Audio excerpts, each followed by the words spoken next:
Welcome to the June Wealth Advisory Review, where we take time to talk about wealth management concepts that are important for you and your family.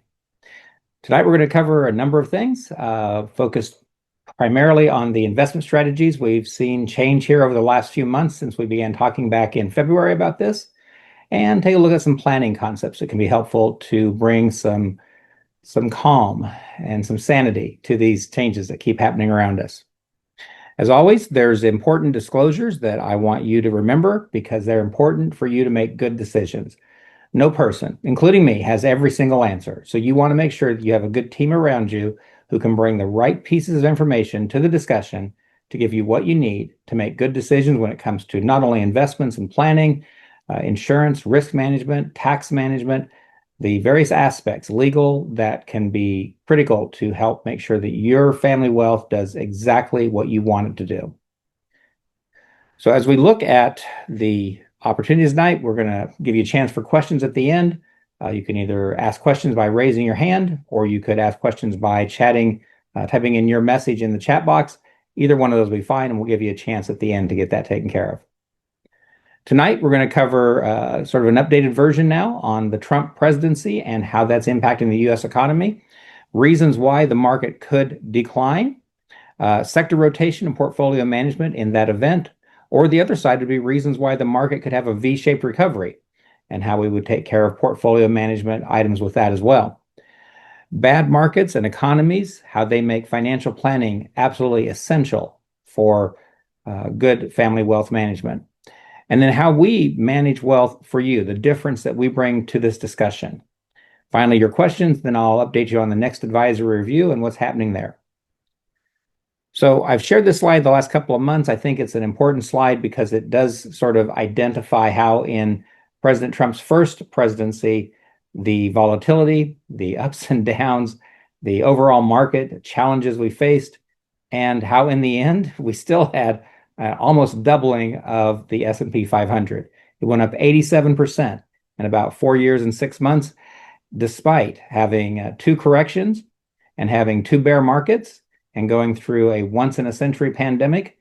The market still rose for that presidency in spite of all of those challenges. And I'm not sure that, considering what a disruptor he is, that wouldn't be the case again here. So we want to make sure that you're thinking in terms of a long-term approach, not just a short-term approach.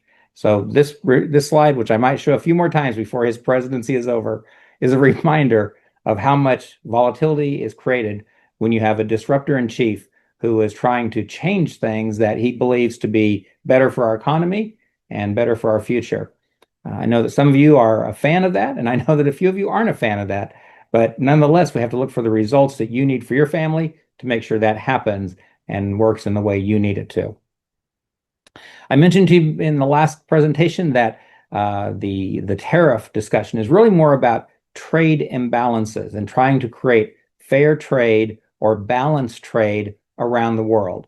And this slide, which I reviewed quickly last time, was the reality that countries like China, Mexico, Vietnam, they have a negative trade balance with us in hundreds of billions of dollars.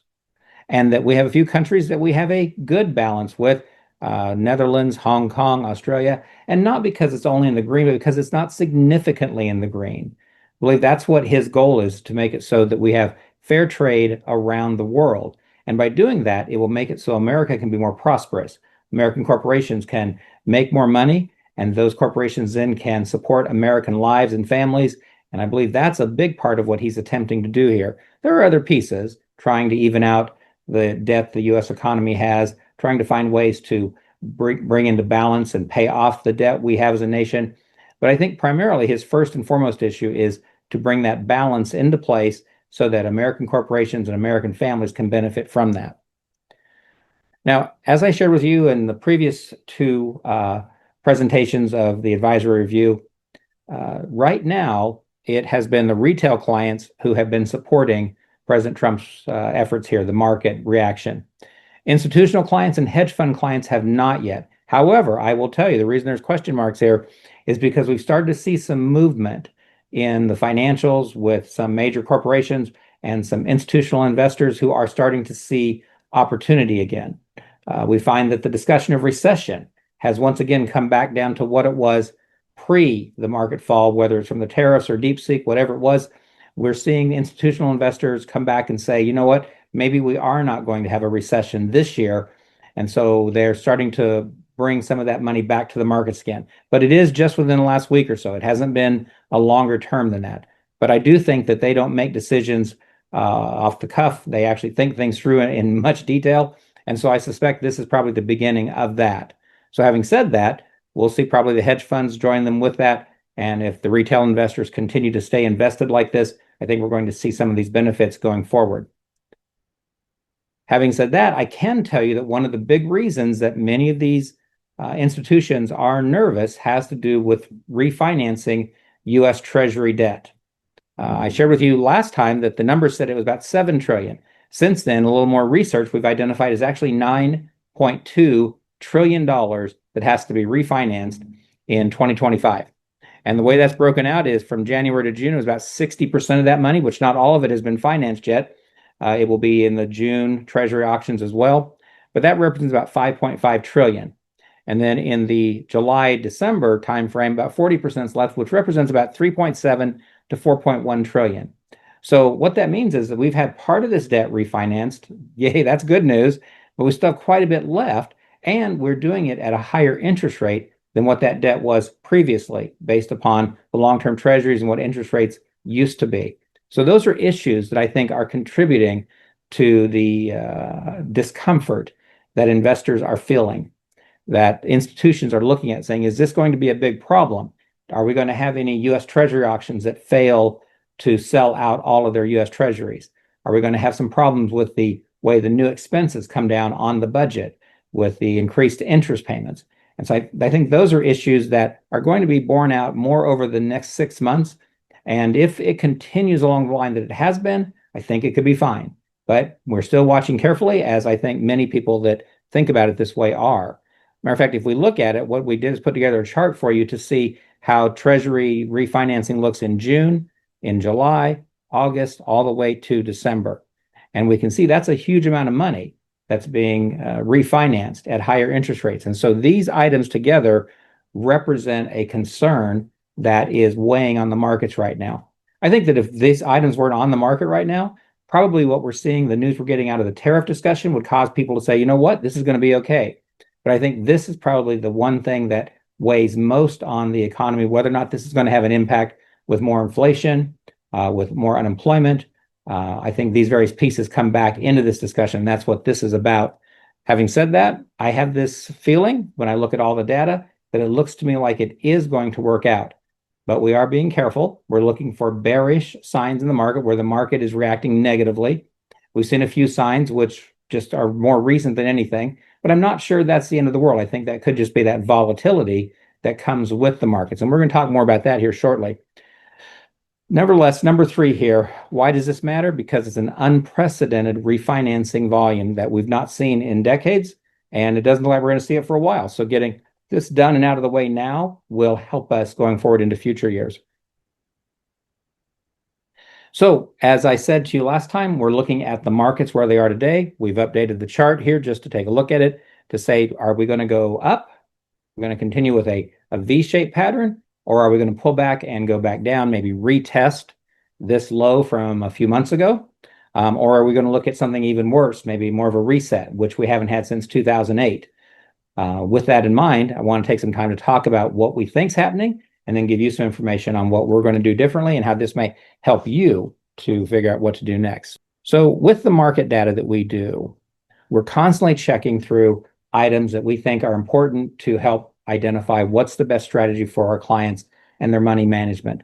And I'm not going to spend as much time on it this session, but in our next review, we're going to talk more about how we devise portfolios that match your risk tolerance. But how we build portfolios is found in a lot of this information right here. For instance, we're taking a look at the activity over either the last month or maybe the last week, depending on what we're trying to get a hold of, to identify what's going on, breaking it down and taking a look at global equities, U.S. equities, taking a look at various country funds as they compare to the U.S. economy, taking a look at market factors and what we're seeing both short and long term, looking at short and long-term goals as far as what we see with the markets themselves, taking a look at the breadth of how much the market is growing, not just having a good day or even a good month, but how broad is that? For instance, if there's 500 stocks in the S&P 500, which there are, and only 50 of them are doing well and the others are doing terrible, that's not a good sign for breadth. We're looking for both depth and breadth in that discussion. There's a number of pieces that we look at here. I'm not going to bore you with all of these, but I will take a couple of pieces here to talk about that may be helpful for you when it comes to understanding how and why we do what we do. I'll save this one for later. So this chart here is a chart comparing the University of Michigan's consumer sentiment. And I'm going to make this a little bigger so you can see it. So when we look at this chart, I want you to understand something about it. What you're looking at here, this is the measurement of consumer sentiment over the years. This is going all the way back to 2016. So it's looking at consumer sentiment during that period of time. This is the S&P 500 and its market behavior with this. Now, what you're going to notice, and if I take it back and show you a lot more detail, which we could do, if we do that, you're going to find that consumer sentiment was pretty high. This is back here when the markets were moving up. And then we got into the pandemic. And the pandemic brought a lot of concern from consumers about where everything was going. Whereas we've been up here in the high scores, we've now moved all the way down, 50% down from where we were before. And the market, if you notice here, from this period of time to here, the market matched it. It went down. And so that is a precursor to some of the things that are happening right now. You'll notice consumer sentiment fell and then the market fell. Then we can see we went through a period of time where the consumer sentiment continued to turn positive again as we came out of the pandemic, and the market continued to go up. But you'll note here, this is in July of 21, consumer sentiment fell again. And it wasn't long after that, about 6 months later, that the markets fell. And this is the 2022 bear market that we went through, where we had 11 rate hikes from the Fed. Market economy slowed down a bit, and so the markets reacted to that. So the question always is, was it the consumer sentiment that caused the problem, or was it actually the Fed pulling back? I think the consumer sentiment is actually a realization from people that they're just not feeling right. And when people aren't feeling right, I think what happens is they start to spend differently. And when they spend differently, that sort of starves the economy of money. And when the economy is feeling starved of money, it begins to retrench, to pull back. We start looking at what companies have to do to make it so that if they're not selling like they were because people aren't feeling as good as they were, how the companies are going to make money with that and how they're going to be profitable still, whether it's laying people off or pulling back on initiatives they're doing. So there's this chicken or egg kind of feeling to this discussion. But what you really have to notice is the consumer sentiment took a big dive and the markets followed behind it. Then we can see here the consumers started to feel better about things. So this was in July of, I guess that'd be more like June of April of 2022, and the markets continue to follow along. The reason I'm showing you all this is to point to right here, because back here, before the market started to shudder, consumer sentiment has fallen back down to where it was in 2022. And it's this general feeling that while on one hand, we're pleased with some things we see, we still say to ourselves, maybe we should be careful. Maybe we should hold off on that trip. Maybe we should hold off buying that new car. Maybe we should hold off buying another house. Maybe we should hold off, and you put the item in line right there. That's that thing that's happening. And so when we see this consumer sentiment drop and we see the market follow, the real question becomes, will the economy take back off again?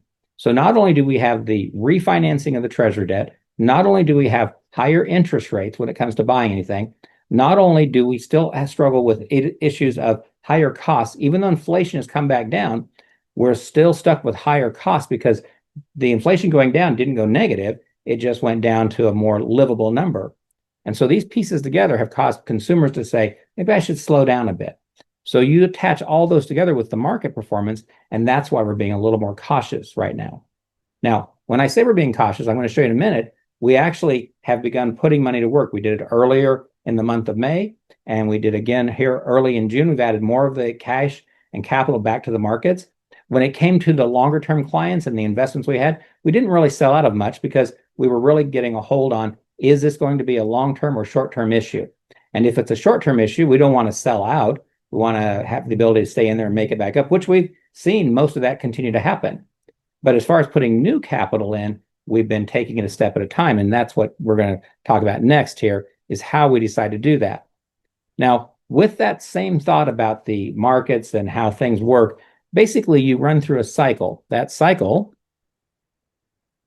I'll show you in the other chart where we have the sector rotation I've shown you in the past. This is a live version of it. And what I've done is I've taken this back to, I believe this is 2020 when we're running this. I'm going to turn this on. And what you're looking at, the blue represents an improving economy. The green represents a leading economy. The yellow represents a weakening economy. And the pink represents a lagging economy. And you can watch these, and these are the various industries, 11 different industries, whether it's finance or communications, technology, real estate, utilities. You can watch how they cycle through these four squares. Let me just turn this on for a second. And you can see how they move within the squares. There's a time in there where they say, hey, you know what? This is really a problem. But then you'll see it cycles back around because everything does cycle back around. And so as you follow this through, you can see that the economy and these various industries are constantly moving. And that helps us decide whether we're in the S&P 500, whether we're in NASDAQ, whether we're in technology, whether we're in finance. It helps bring all of that together as we see the various pieces here. Now you can see that this stopped right at this most recent time frame, which is June of 2025. And you can see we have quite a few items moving into either weakening or lagging sectors. However, they could turn fast and it could turn around and head back up to improving and even leading again. So that's part of what we're watching here. Now, if I slow this down this way and I take it back to 2022, just before the bear market happened, you'll be able to see that we could watch how so many of the pieces ended up in that weakening area. And by being in that weakening area, that was a way to determine, are we going to stay fully invested? And then is also a way to determine, hey, do we get back in again? And is this where in 2023, we're ready to get back in? Is this where we turn that switch back on again? And that's what we're doing right now.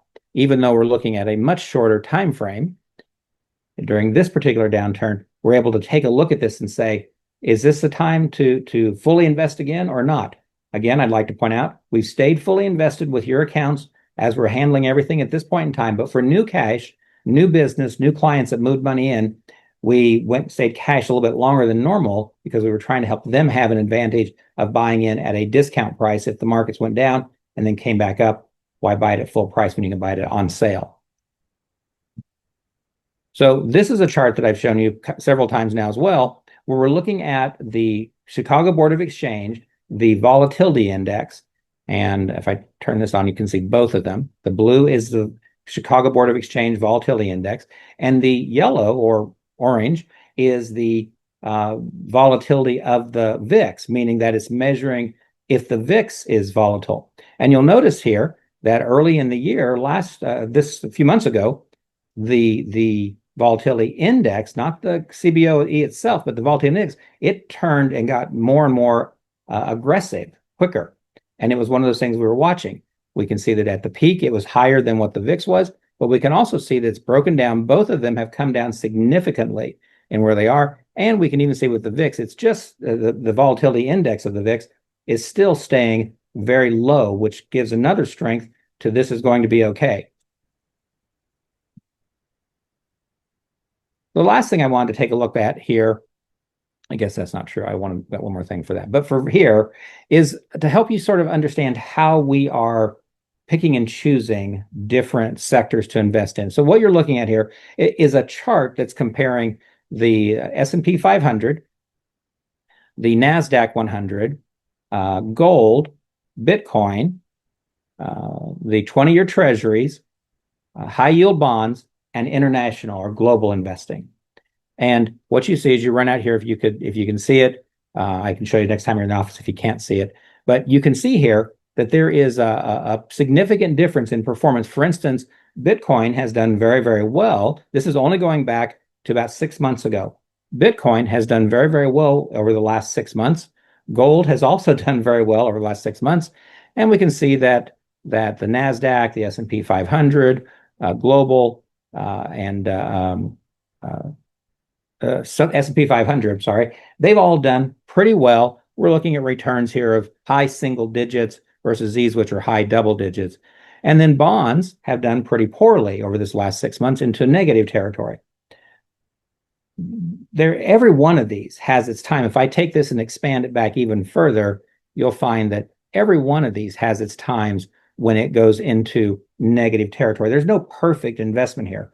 What it is, though, is the ability to identify which groups are on that cycle, which groups are cycling through, and where to be invested. It's not a day trading thing. Nobody can time the market. I've watched people try, and I can't. And I don't know anybody who can. I think if anybody could, you take a major firm like a Vanguard or a State Street or a Fidelity, and they would just have one mutual fund that just times everything. It can't be done. But what you can do is you can trade off the trends that you're seeing. And that trend trading can help you figure out how to rebalance according to your risk tolerance, your investment needs, your growth and income needs, your longer term and short term, midterm needs. You can choose various opportunities here to take advantage of that. And that's what this chart's about, is not to say, hey, there's one that's better than others, because no particular investment strategy is perfect. They all have strengths and weaknesses, opportunities and threats. And so what we try to do is to identify where should clients be based upon their risk tolerance, their investment needs, their income needs, their growth needs. Where should they be? Now, this blue one here, just as a great example, this is obviously looking at the NASDAQ 100. And that's a very aggressive index. Not everybody can handle this kind of volatility that we're looking at here. But for those people that are more risk tolerant, then this may be exactly the thing to have more heavily and be more heavily invested in. So I show you this not to say, oh, you should make a change, but more to say these are some of the opportunities that we can talk about either during this conversation or a future conversation in the office. Because there are all kinds of opportunities out there. There's not a one size fits all for family wealth management. There's trying to put together the right model that matches your needs and your risk tolerances in a way that makes you comfortable and happy. How do we pick all those choices? Because we have various programs we use that help us to identify the models we're choosing from. So this, for instance, is some of the equities we're using. I can click on here and we can see some of the growth ETFs we're using. I can look here and see some of the income ETFs we're using. Again, nothing is perfect. Everything has pluses and minuses to it. And so what happens is we can use these various, we'll call them ingredients, to develop your investment portfolio recipe. So now let me go back to my material here. Bring that back up, see where I was at, where I've left off. Okay, so we covered that. This is the chart I was going to talk about. Okay. So with this in mind, this is what I'm talking about when we talk about sector rotation and the various ways to invest according to looking ahead of the economy. So you've seen this before. You can see the blue, which is the economy and the cyclical nature of it, the peaks and the troughs. You can see how the stock market follows along and tries to actually stay ahead of it, to be ahead. So the market is hopefully peaking out before the economy is. And so that means we can invest in other items that more match the downturned economy, the declining economy. And then on the opportunities where we have the inclining economy, take advantage of those opportunities as well. So right now, we're looking at a yield curve, which is normal, meaning that the 10-year and the 2-year treasuries are matched up pretty well with their curve. We also see, though, consumer expectations falling, which I showed you a moment ago. Industrial production is somewhere between flat or falling. Although I will say, when I look at the performance of the profitability of all of the companies, the stocks that keep reporting every week, we're seeing predominantly a more positive 2/3 to 1/3 of those stocks are still showing profitable returns on their net revenue. But it's still, we do see a little bit of that. And then we see that interest rates, as we've talked about before, are peaking, but hopefully we might see some interest rate reduction here before the end of this year.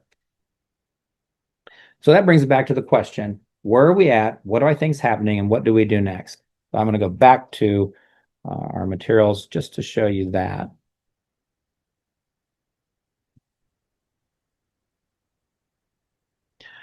So this is the S&P 500. Let me make it shorter for the moment here. So a couple of things to notice. This is back on let me make that so you can notate so you can see where I'm at.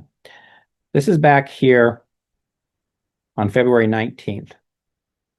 Yeah, February 19th, where the market was sort of at its peak. Well, it wasn't sort of, it was at its peak. And then it started to waver a bit. And as I've shared with you before, I believe that has probably more to do with technology and the introduction of DeepSeek and how people were concerned that maybe with what China had done on Gen 3 chip technology and creating an AI that was 10 cents on the dollar compared to what the others had done, that I think was problematic. That happened back in December. I think the market finally caught up to it, and so it started to react to it.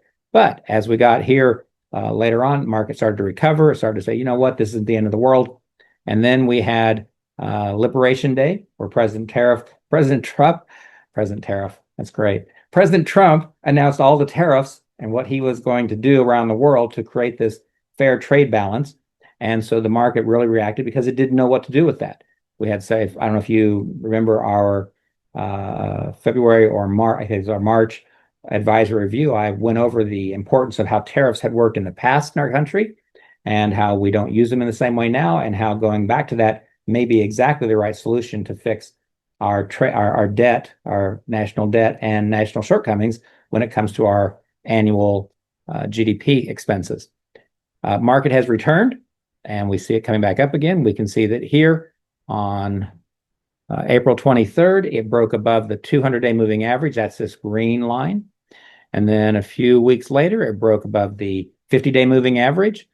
And then most recently here, it broke above the 20-day moving average. And that's May 12th on that chart. And that was when we decided to go ahead and take advantage of some opportunities and start putting some money back in again. We didn't do a full tranche. We did about a quarter of the cash we had available. Wanted to see what was going to happen next. What we've observed since then is we can see the market went up higher, then it went down and rested on top of the 20-day and the 50-day moving average as they ran into each other. I'm sorry, the 20-day and the 200-day moving average as they ran into each other. Then it took off, it went up higher. Now, what you can see here is that it has this time frame where if we go back here to where it was in February, it has not topped that performance yet. If it does, then I think if it goes above it and then holds it, and what that means simply is this, is that this dotted line right here kind of becomes a floor of support. If it breaks above this line, holds it, and just bounces on top of it a couple of times, most likely that means that we're going to continue heading on into positive territory and that V-shaped recovery that we're wanting, that we saw back with the pandemic and what we saw in 23 as the market started to return again. That would be what that would mean. Now, if it runs up, and you'll notice here, during this period of time from May 12th, it's kind of just coiling right now. It's kind of just going up and down. And what's happening is that as it does move higher, which it did again today, what you're seeing is that it is staying above the 50, the 20, and the 200-day moving averages. When it gets near this top where the dashed lines and the behavioral analytics for people investing in the markets, at that point, if it breaks above, that's fantastic. If it hits it and turns south again, then there's a good chance it might run into the 50-day moving average or maybe the 200-day moving average and then turn north again. And again, that's also a very good signal. So these various pieces make me think that we have a great opportunity here. But again, as I shared sort of the fundamentals about the U.S. Treasury, about consumer sentiment, about interest rates, and about the cost of living, not inflation so much, but the cost of living, those are items that I think may impact this, but they seem to be blunted, to be honest with you. As a matter of fact, if I come down here to the short moving average, convergence, divergence, it's very much in positive territory. I love it. If I look down here at the relative strength indicator, it's up near the top of its ceiling. It's not overbought yet, but it is in that area where it's very solid. And so these are pieces that make me think we have a great opportunity for this to take off again. If that's the case, we'll be putting the rest of our capital in, whether we do it in a couple more tranches or we do it maybe faster than normal, because I don't want clients to miss out on the opportunity. The next bull market that comes along, assuming we have a bull market, That bull cycle could last anywhere from 6 to 18 months. If we don't have any negative news or problems, that could easily hold there. Having said that, though, we also watch very carefully using the same material, the same data, everything I've been showing you in this discussion. We use this to help people think, should we pull back now? Is this time to pull back? And again, as I said earlier, when February 19th and then Liberation Day happened, we did not pull back very much from most of our clients because we really thought this is going to be more short term. In some ways, it's shorter term than I expected. But in other ways, it seems like it's taken forever. It's like trying to watch a pot of water boil. You're just waiting for those bubbles to hit the top. Having said that, I think we're getting near that place where we can tell what's coming next. And assuming nothing weird happens, I'm kind of excited about where we go here between now and our next advisory review. So let me go back to the presentation or tonight's discussion and talk about what we see here. So if I were to take this chart, here's what I would tell you. I think that there is a 20% chance, or maybe even less, that we see a full downturn in the market. I think that means there's an 80% chance that we're looking at it going up, which means that we're going to stay invested like we are and continue to put in more of the cash accounts for those who are ready to invest with that. As long as it matches their risk tolerance, that would be our next steps with that. Whether it's going to be a V-shaped recovery, which just bounces, comes right back up, or it's one where it goes up, comes back down, tests the low, and then takes off again, either one is fine, to be honest with you. Both of those would work out well. The dead cat bounce or the testing of it probably would add a few more weeks or maybe even a month or more to this conversation. But after that, I think everything would be fine. Again, we're watching to see, just like you are. We're working hard to glean the correct information from all of the data that exists to help clients invest wisely for their family. And so at this point in time, I would say to you, I'm pretty positive about where things are going, but we're still being cautious with a few of those items that we have out there in the future. One of the reasons I mentioned earlier, but I wanted to bring this back up again, is looking at the S&P 500, those companies that are in that index, how they have consistently outperformed their revenue expectations in almost every single time, and even the most recent time, they are tracking ahead of expectation. And that is the majority of the companies, not every company, but the majority. And so with companies being able to stay profitable, that means that the markets can continue to perform well. Now, let's go back to our consumer sentiment discussion and this particular chart. So here's part of the problem. There has become a separation between Wall Street and Main Street. Wall Street can keep going up, and Main Street feels the pressures of employment, of products, of inflation, of customers. And so that separation has been part of what the big problem has been here, why consumer sentiment can go down, and yet at the same time, the markets can keep going up. My hope is that with the tax bill that I keep hearing about, maybe you do as well, with the weakening of the US dollar, which is what the US Treasury seems to be working to do, with the tariff and fair trade balance discussion going on, that these pieces could help to make it so Main Street could become more profitable and Wall Street could continue on its path. If Main Street can become more profitable and Wall Street continues on its path, you're going to see consumer sentiment move back up again. And if that happens, I really think it's Katie bar the door on how well things are going to go after that. How long that'll be, that's anybody's guess, because it could be any number of things that could change it. But until then, we're going to stay invested accordingly to take advantage of opportunities for clients according to their investment goals and their risk tolerance. And that's what I want to share with that. As we've talked about the markets and how we read them, as I've shown you on the previous chart, I feel very good about what I'm seeing in the market data. That brings me to what we're doing, which I've just been illustrating multiple ways in this conversation. Fundamental analysis, which is identifying companies, industries, and economic strengths and weaknesses. Technical analytics, which is avoiding buying into resistance or selling into support. So that's one of the reasons we didn't sell, because the technical analytics, while they were going down, they didn't look like they were terrible. And we were looking for opportunities to buy in, which is part of what we continue to do. And again, I want to point out, we don't buy in and then sell out the next day. Our goal is to invest long-term. We're investors, not traders. But that doesn't mean that when I see a trend developing within trading analytics, we're not going to do something about it. So with that, the technical analytics I've been sharing with you, that's exactly what we're going to continue to do. Finally, behavioral analytics, which is assessing actions and reactions of institutional and individual investors. And I shared several slides with you about those items because I think that the stock market, and there's various aspects, whether it's NASDAQ or S&P 500 or Russell 2000, it is, in my opinion, it's a war every day. It's a war between buyers who are pushing it up and sellers who are pushing it down. And those buyers, when they think there's great opportunity, they push the market up. And when the sellers are fearful, they push it down. And that's where behavioral analytics come along. If it was just fundamental analytics and technical analytics, CPAs would be billionaires because it's just about the numbers. But it's not. It's about people, and it's about how they perceive things, and it's about what they want to do next, and it's about if they get afraid. It's about FOMO, fear of missing out, or fear of losing money, Fulham. So whether you have fear of missing out or you have fear of losing money, those are behavioral analytics that are essential to helping people put together portfolios and, even more importantly, financial plans to make sure they're meeting their short, mid, and long-term goals. So when we are investing money, we're using these 8 circles to be proactive wherever possible and reactive whenever necessary to help clients get the right investment model for their mix.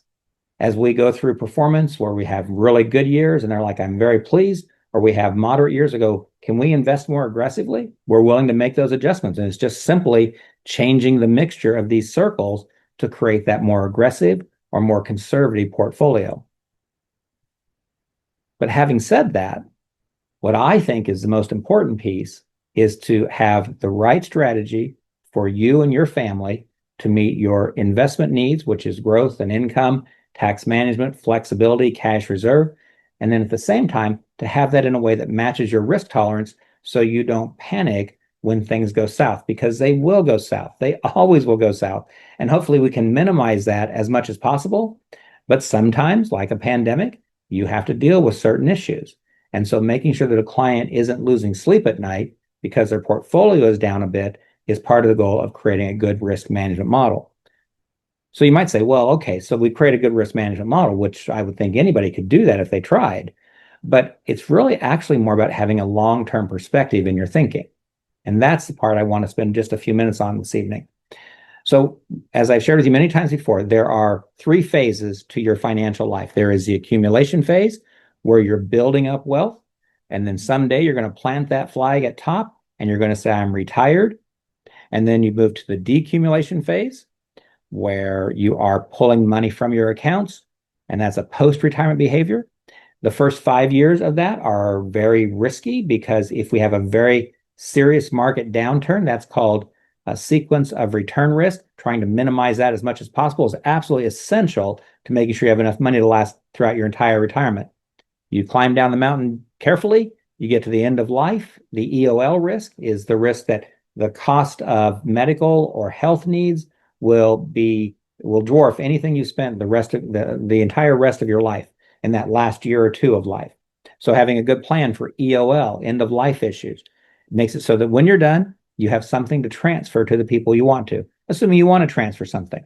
If you don't want to transfer anything to anybody, that's not a problem. But if you do, making sure that you've got resources in place to do that. And all the while, climbing the mountain through pre-retirement, climbing down the mountain through post-retirement, all of that, we should be working to achieve a client's desired return on life. I know that you want return on investment.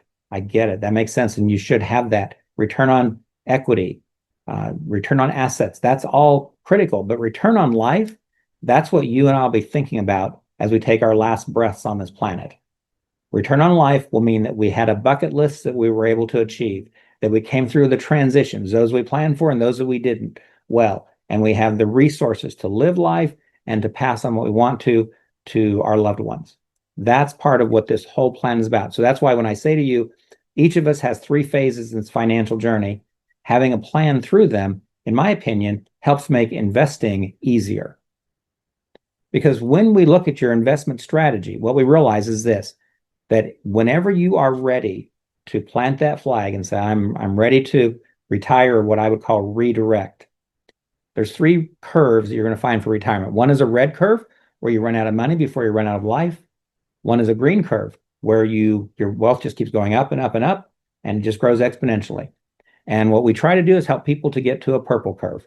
You might say, wait a second, Frank, if they're in the green, why would you want to help them lower that?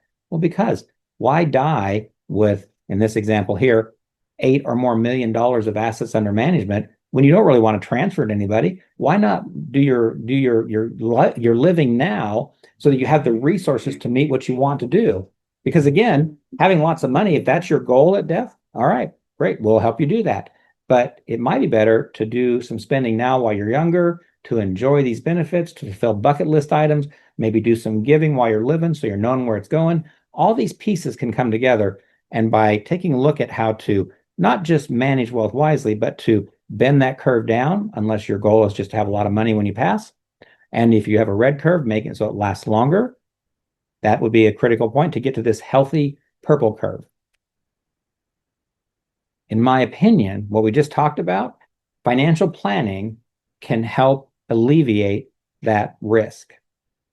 Now, what do I mean by that? You can't alleviate risk because you have a financial plan. But what I mean is, if you think I have to get 12 or 14 or 18% on my money because I just don't know if I have enough, well, that's going to be incredibly stressful. And that's going to put you in a lot of risk.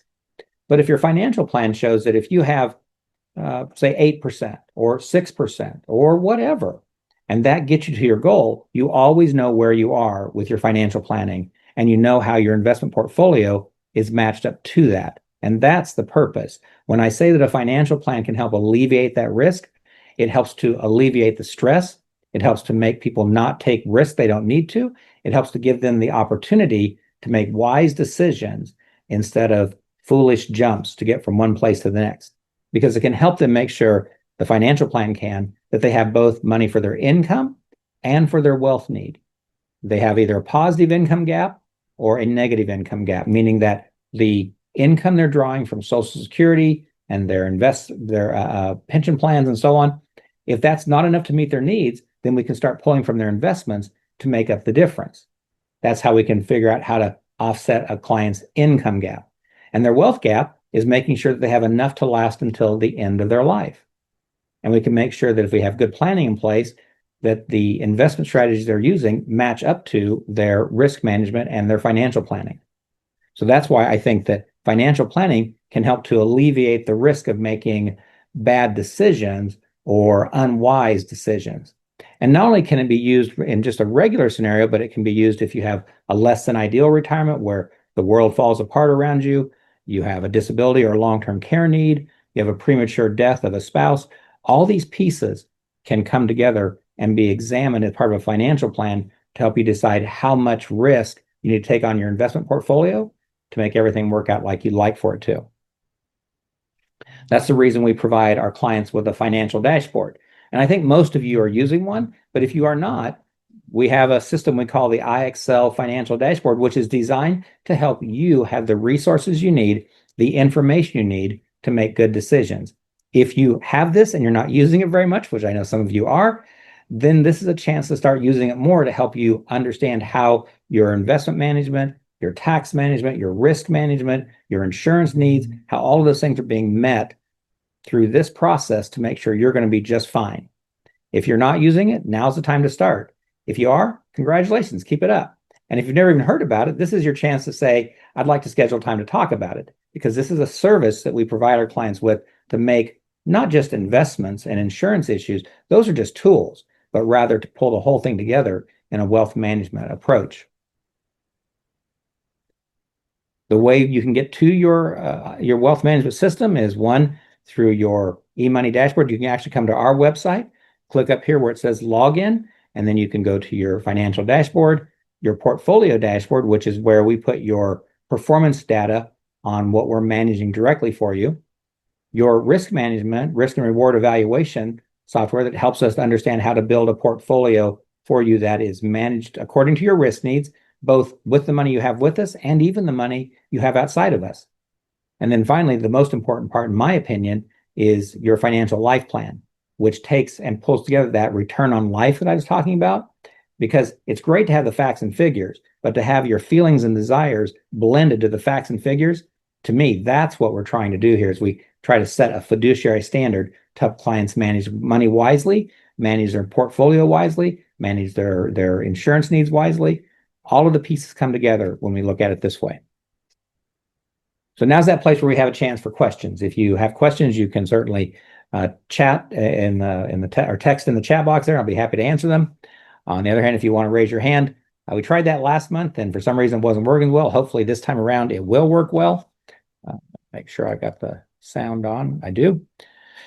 So while I'm waiting for you to decide if you have questions or not, let me go forward here. So our next advisory review is going to be July 8th. It's be the second Tuesday of the month of July. We're going to talk more about the markets and fundamentals, more about planning, more about how to create, grow, protect, and preserve wealth. Those will be all items that we'll cover. And I will say the reason I don't have necessarily exactly what I want the program to be is because it seems a little volatile right now. I'm trying to make sure that we have the right data and the right information for you. We're going to probably continue with some of this investment updating information and do it in a more concise or shorter time frame. Because I feel like we're getting to a good place now with the information out there. For those of you who are with me back when we were doing the COVID updates, we were doing a COVID update. This is back in March, I think, of 2020. Every single week we did an update to update people on what was going on with COVID, what we could see within the economy, what we were seeing with the markets, helping them review everything. I think we did that for like 17 weeks. That was a volatile time. This, not so bad, but we are going to be able to continue a lot of this information on a regular basis for you, and then tie that to financial planning, investment strategies, risk management, etc. And that'll be what we cover in our next event. So here's what we talked about tonight, and hopefully you feel like you got some answers for this. One, the Trump presidency and the U.S. economy and how those two are blending together, and understanding that, as I said, and I wasn't being funny, he's a disruptor. And disruptors are both awesome and challenging.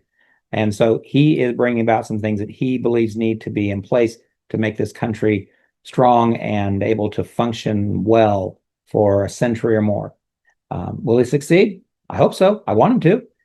But there's some high risk pieces to it. So we're watching carefully with that. And I think the volatility will continue to be an issue.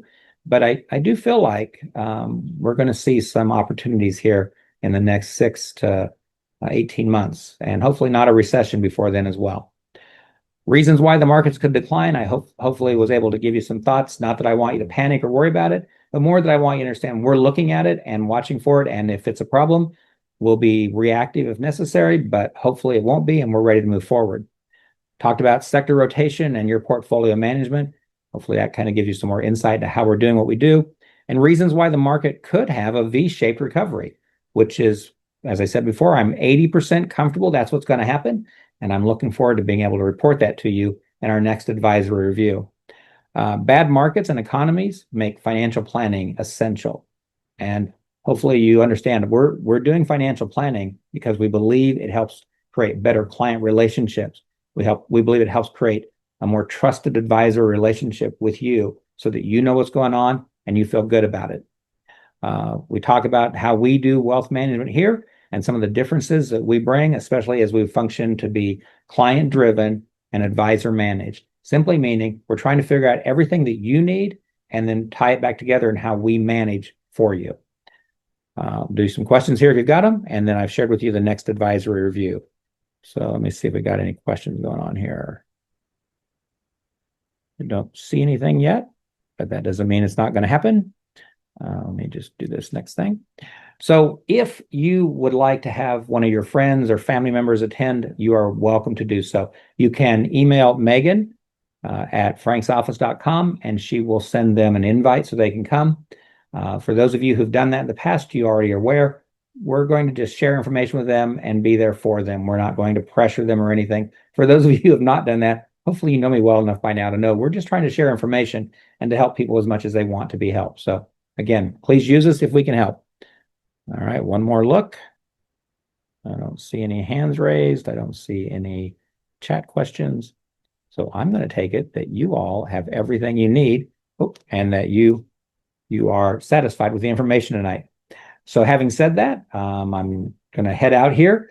Jane and I went to a Japanese steakhouse, I guess a few days ago, and we've got leftovers tonight. And I'm not a big leftovers fan, but I have to say, Japanese steakhouse that does do good leftovers. So is Italian. I think that does good too. So I'm going to go have that with her, and I'm looking forward to have a great evening. I want you to have a fantastic evening, a wonderful week, and I will look forward to talking to you soon.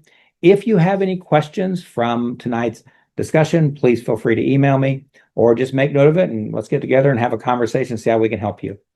So until then, one last check, no questions. So I'm going to say, have a wonderful evening and week. God bless, and I look forward to talking to you soon.